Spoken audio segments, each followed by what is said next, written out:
कृष्ण केवल हिंदुओं के नहीं है, केवल सनातनियों के नहीं है, कृष्ण विश्व की संपदा है, राम विश्व की संपदा है।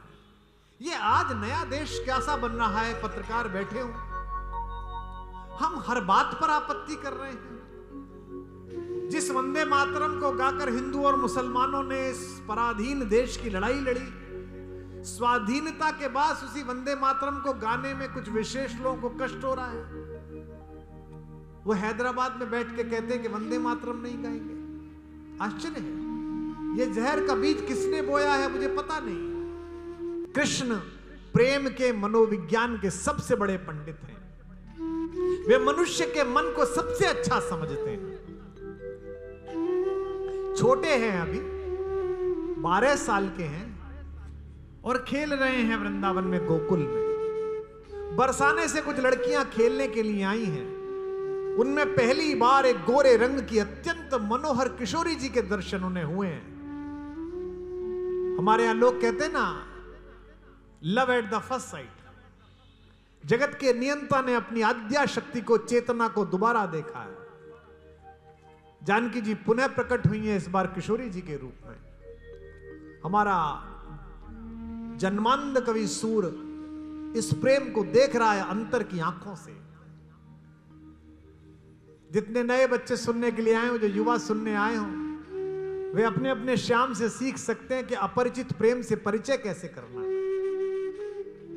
पहली बार राधा दिखी हैं, खेलने आई हैं। कहां आई हैं? गोकुल में। किस जगह? जहां नंद जी की पौड़ी है, बहुत बच्चे खेल रहे हैं। कृष्ण ने देखा कि वो आ गई, जिसके प्रेम में अब जीवन चलने वाला है। पूछते हैं कृष्ण, बूझत श्याम कौन तू गोरी। पूछते हैं कि तू कौन है, कितना आनंद लेना। बूझत श्याम कौन तू गोरी, कहां रहत काकी तू बेटी। कहां रहती है, किसकी बेटी है? देखी नाही कबहू ब्रज खोरी। कभी देखी नहीं इधर तू, कभी तुझे देखा नहीं, किसकी बेटी है? राधा भी बहुत एटीट्यूड में है, सुंदर है। सौंदर्य को अपना एक अलग स्वाभिमान होता है, मान होता है, माननीय है। कहां रहत काकी तू बेटी, देखी नाही कबहू ब्रज खोरी। पूजत श्याम कौन तू गोरी, पूजत श्याम कौन तू गोरी। राधा एक व्यंग मारती हैं, कहती है क्यों आते हैं हम यहां खेलने? काहे को हम ब्रज तनियावत, खेलत रहत आपनी पौरी। अपने घर खेलते रहते हैं और क्या सुनत रहत कानन नंद लाला, करत रहत माखन दधि चोरी। पूजत श्याम कौन तू गोरी, पूजत श्याम कौन तू गोरी। कहते हैं कि राधा कहती है हम क्यों आते? कम आते हैं हम, हमें बस किसी ने बताया। कृष्ण से ही कह रही हैं कि एक नंद का लड़का है, बहुत चोर है, सबका सामान चुराता है। अब ये तो अपमान की बात है कि पहली मुलाकात में ही आपको चोर कह दिया जाए। लेकिन जो प्रेम में यहां लोग बैठे हो वो निराश ना हो। कृष्ण भी निराश नहीं होते। अगली पंक्ति में वो बात कहते हैं कि राधा भी सरेंडर कर देती हैं। तुमरो कहा चोरी हम लइए, तुम्हारा क्या चुराया है? खेलन चलो संग मिली जोरी, आओ साथ खेलने चलते हैं। सूरदास प्रभु रसिक शिरोमणि, बातन भुरई राधिका भोरी। सूरदास कहते हैं कि बातों में फिरा लिया है। और अगर मैं यहां राधा पर बोल रहा हूं तो इसलिए क्योंकि श्याम की व्याख्या बिना राधा के अधूरी है।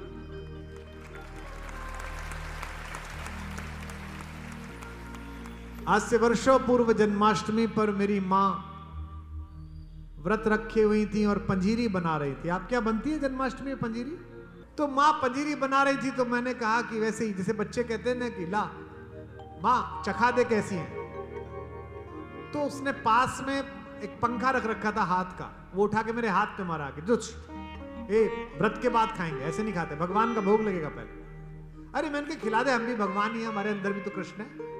ने कहा नहीं मूर्खता की बात मत कर, जा कविता लिख के ला। मैं चला गया तो मैंने सोचा कि एक कविता लिख देता हूं, अम्मा को सुना दूंगा। तो मैंने कुछ पंक्तियां लिखी, राधा की ओर से कृष्ण पर पंक्तियां लिखी। देखो कि हो काल गति से परे चिरंतन, अभी यहां थे अभी यहीं हो। हे कृष्ण तुम कभी यहां थे कभी यहां हो, कभी धरा पर कभी गगन में, कभी कहां थे कभी कहीं हो। तुम्हारी राधा को भान है तुम सकल चराचर में हो समाये, बस एक मेरा है भाग्य मोहन के जिसमें होकर भी तुम नहीं हो। राधा कह रही है कि तुम हर जगह हो लेकिन मेरे भाग्य में नहीं हो। ये मैंने अपनी मां को सुनाया तो मेरी मां ने कहा कि तू मूर्ख ही रहा, प्रेम की कविताएं लिखता है और फिर भी तुझे ये पता नहीं है कि राधा के भाग्य में कृष्ण थे कि नहीं थे। मुझे लगा ये बड़ा संदेश है। मैंने एक छंद और लिखा और उसके बाद ही व्रत खोला। उस छंद को सुनिए फिर आगे बढ़ता हूं। कृष्ण कहां मिलेंगे? न द्वारिका में भी नहीं मिलेंगे, हमारे ब्रज में भी नहीं मिलेंगे। चले जाना, विग्रह है, भगवान है, लेकिन नहीं है, राधा के कृष्ण नहीं है। न द्वारिका में मिले बिराजे,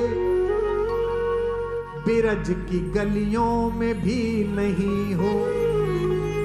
न योगियों के हो ध्यान में तुम, अहम जड़े ज्ञान में नहीं हो। कहां है? पता बता रहा हूं, पते पर मोहर जैसे लगाते हैं ऐसे मोहर लगाना। न योगियों के हो ध्यान में तुम, अहम जड़े ज्ञान में नहीं हो।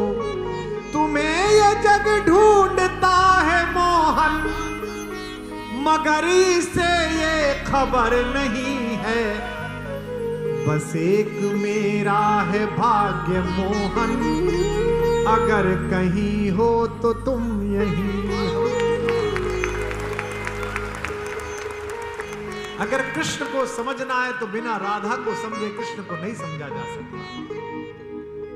और मैंने कल से चर्चा की है कि कृष्ण केवल हिंदुओं के नहीं है, केवल सनातनियों के नहीं है। कृष्ण विश्व की संपदा है, राम विश्व की संपदा है। ये आज नया देश कैसा बन रहा है, पत्रकार बैठे हो, हम हर बात पर आपत्ति कर रहे हैं।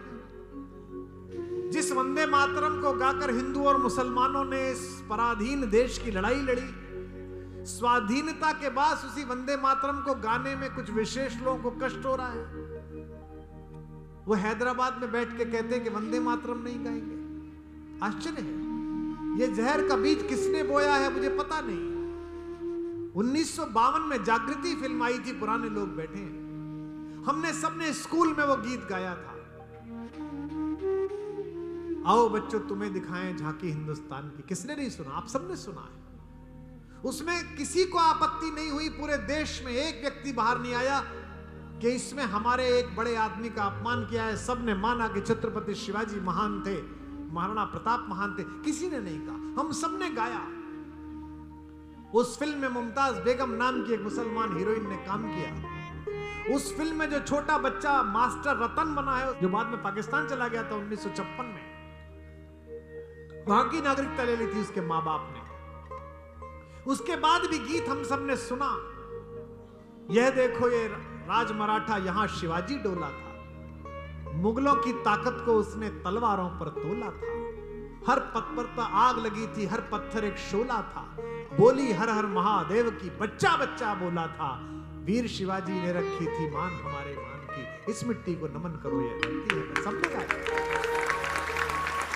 किसी ने ये नहीं कहा कि नहीं साहब हमारे अलैहिस्सलाम औरंगजेब साहब की बेअदबी होगी। सबको पता था कि एक लुटेरे के खानदान से है।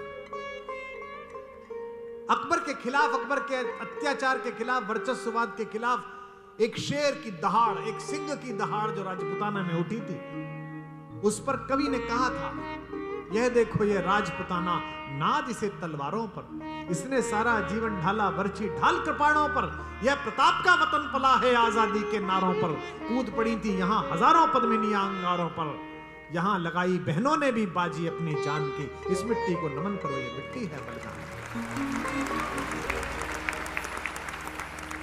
किसी को आपत्ति नहीं थी। ये विमर्श अभी क्यों पैदा हुआ 75 साल होने पे कि अकबर महान था या महाराणा प्रताप महान था? क्योंकि लोगों की वोट की राजनीति से संतुष्ट होती है। लेकिन इसी तुष्टीकरण के चक्कर में तुम भारतीय राजनीति में अप्रासंगिक हुए हो। ऐसी मूर्खताएं करके तुम हाशिए पर पहुंचे हो। देश के सुप्रीम कोर्ट में 200 करोड़ हिंदुओं की आस्था के प्रतीक राम को काल्पनिक बताकर ही तुम्हारा दल काल्पनिक हुआ है।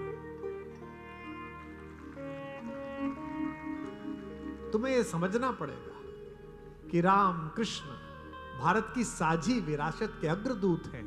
इनके बिना भारत नहीं है। आज जो बांग्लादेश है, जो कि पहले कभी बंग प्रदेश था, जहां भद्रवाह था, भद्रशाल की राजधानी थी जिसे बोरीशिला कहते हैं आजकल, वहां के काजी ने, एक मुसलमान धर्म गुरु ने कृष्ण पर गीत लिखा राधा बनकर। उसका नाम है काजी नजरुल इस्लाम। उसकी कृष्ण गीति बहुत लोकप्रिय है। बंगाल का अगर कोई भी व्यक्ति बैठा हो, उनका गीत है, जोदी तुम राधा होते श्याम। अगर कृष्ण तुम राधा होते ना, तो तुम्हें पता चलता कि राधा होना कितना मुश्किल है। अगर तुम राधा होते श्याम, जोदी तुम राधा होते श्याम। बंगाल गा रहा हूं, कहां? गुजरात में गा रहा हूं। ये बताने के लिए कि बंगाल हो, गुजरात हो, तमिलनाडु हो, केरल हो, ये सब राम और कृष्ण की भूमि है। यहां पार्टी कोई भी जीत जाए, लेकिन प्रतीक राम ही रहेंगे, प्रतीक कृष्ण ही रहेंगे। अगर तुम राधा होते श्याम, मेरी तरह रातों में दिन में, मेरी तरह रातों में दिन में जपते श्याम का नाम। अगर तुम राधा होते श्याम, अगर तुम राधा होते श्याम, अगर तुम राधा होते श्याम। क्या होता? ये बंगाल का एक मुसलमान काजी गा रहा है, बन फूलों की माल निराली, बन जाती तब नागन काली। कृष्ण प्रेम की भीख मांगने आते लाख जन्म तुम आते, आते इस ब्रजधाम। अगर तुम राधा होते श्याम। काजी कह रहा है कि चुपके चुपके तुमरे हृदय में बसता बंसी वाला हो, धीरे धीरे उसकी धुन में बढ़ती मन की ज्वाला। पनघट पर तुम नैन बिछाए, रहते आस लगाए। क्या पंक्ति कह गया काजी नजरुल्लाह। पनघट पर तुम आस लगाए, रहते नैन बिछाए, कारे के संग प्रीत लगाकर, कारे के संग प्रीत लगाकर हो जाते बदनाम।